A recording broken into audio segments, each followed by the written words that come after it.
जन सुराज का मंत्र है, मेरे साथ दुनिया के कम से कम 10 से बड़े इकोनॉमिस्ट बिहार के लोग उसमें इंक्लूडेड हैं, जो काम कर रहे हैं। हम लोगों ने जो मॉडल बनाया है कि बिहार में अगर श्रम का पलायन रोकना है, मजदूरों का पलायन रोकना है, तो उसके लिए पूंजी और बुद्धि का पलायन रोकना होगा। आपको जो मजदूर जाता है ट्रेन में बैठ के, वो पलायन दिखता है, लेकिन पूंजी का पलायन नहीं दिखता, बुद्धि का पलायन नहीं दिखता है। मैं आपको पूंजी के पलायन पर 2 मिनट आपका समय लूंगा। इसकी चर्चा बिहार में कोई नहीं करता है। पूंजी समाज में आता कहां से?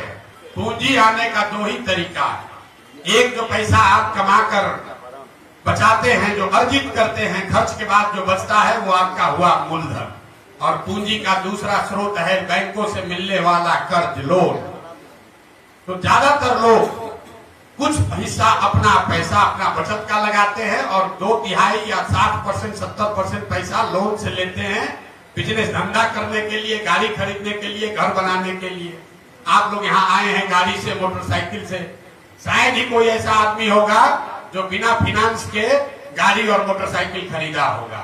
पूंजी की इतनी ताकत है और बिहार में पूंजी है ही नहीं। पूंजी क्यों नहीं है? क्योंकि यहाँ प्रति व्यक्ति आय है 32,000 रुपया। याद रखिए, नेता लोग जितना भी दावा कर ले, देश में प्रति व्यक्ति आय है 1,35,000, बिहार में प्रति व्यक्ति आय है 32,000। और उसमें भी अगर पटना और बेगूसराय 2 को जिला हटा दीजिएगा तो बिहार में प्रति व्यक्ति आय है 24,000 रुपया। 100 में 80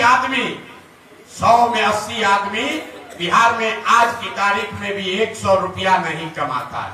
यहाँ बैठा हुआ बहुत आदमी तुरंत कहेगा कि मजदूरी 300 रुपया है तो 100 रुपया कैसे नहीं कमा रहा है? वो इसलिए कि घर में अगर बाल बच्चा लेकर 5 आदमी है, मजदूरी 1 आदमी करता है, अगर वो 300 रुपया भी कमाता है तो हर व्यक्ति पर 60 रुपया हुआ।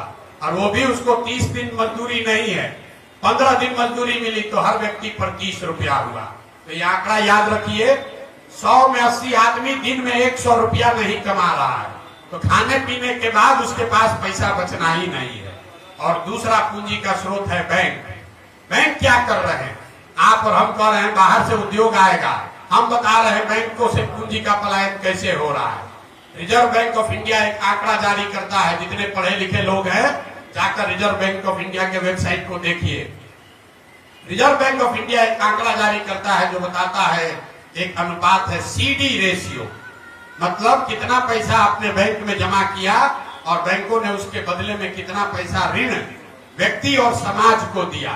और ये बैंकों की मनमानी नहीं है, एक वैधानिक जिम्मेवारी है, बैंकिंग का मॉडल है कि 100 रुपया अगर आप और हम बैंक में जमा कर रहे हैं तो बैंकों को निश्चित तौर पर कम से कम 70 रुपया समाज को वापस देना है ऋण के तौर पर, ताकि लोग बिजनेस व्यापार कर सके, अपना घर बना सके, गाड़ी खरीद सके, जो काम करना चाहे वो कर सके।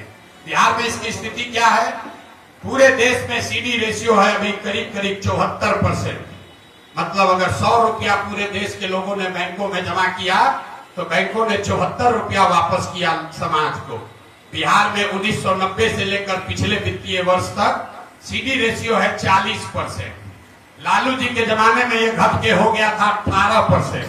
मतलब 100 रुपया जो हम लोग जमा कर रहे हैं बैंक में, तो 18 रुपया ही बैंक वाला ऋण के तौर पर वापस दे रहा है। इसका असर क्या हुआ?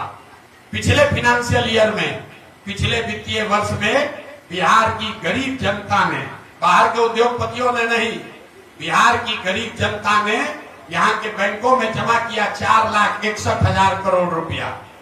4,61,000 करोड़ रुपया बिहार के बैंकों में जमा हुआ। CD रेशियो अगर 70 होता तो बिहार के लोगों को 2,80,000 करोड़ रुपया लोन के तौर पर मिलना चाहिए था। मिला कितना? 1,61,000 करोड़।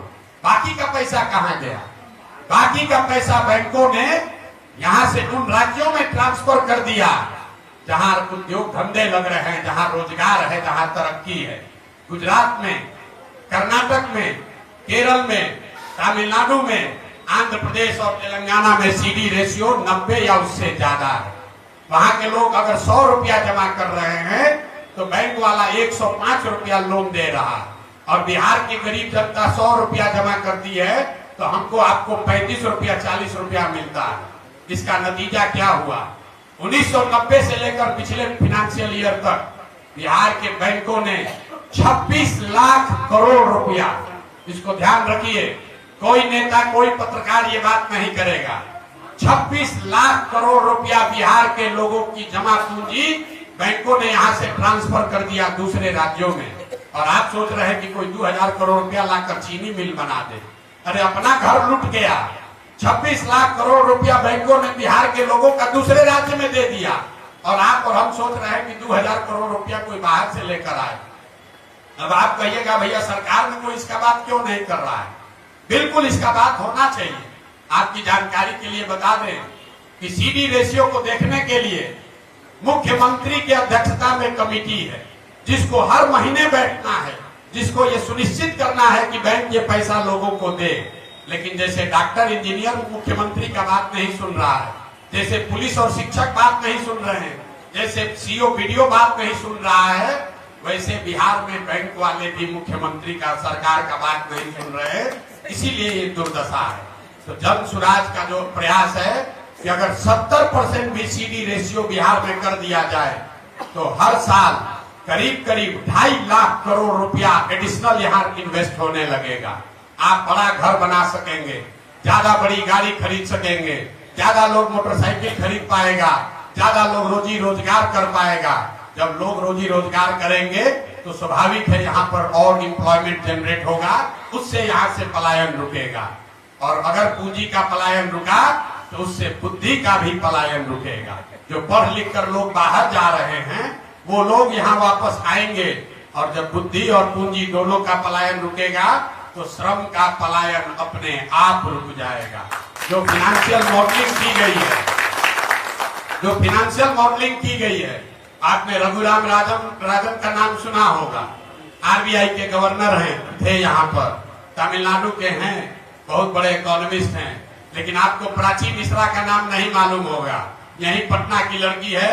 जितने बड़े इकोनॉमिस्ट रघुराम राजन है, उतने ही बड़ी इकोनॉमिस्ट प्राची मिश्रा भी है। और ऐसे लोग बिहार के हैं जो काम कर रहे हैं, और जो यहाँ की मॉडलिंग बता रही है कि अगर 6 महीना में सीडी रेशियो को सुधार दिया जाए तो डिस्ट्रेस माइग्रेशन को इमीडिएटली रोका जा सकता है। तो ये जन स्वराज का मंत्र है कि पूंजी के पलायन को रोककर बुद्धि का पलायन रोका जाए, और दोनों के पलायन को रोक के श्रम का पलायन रोका जाए।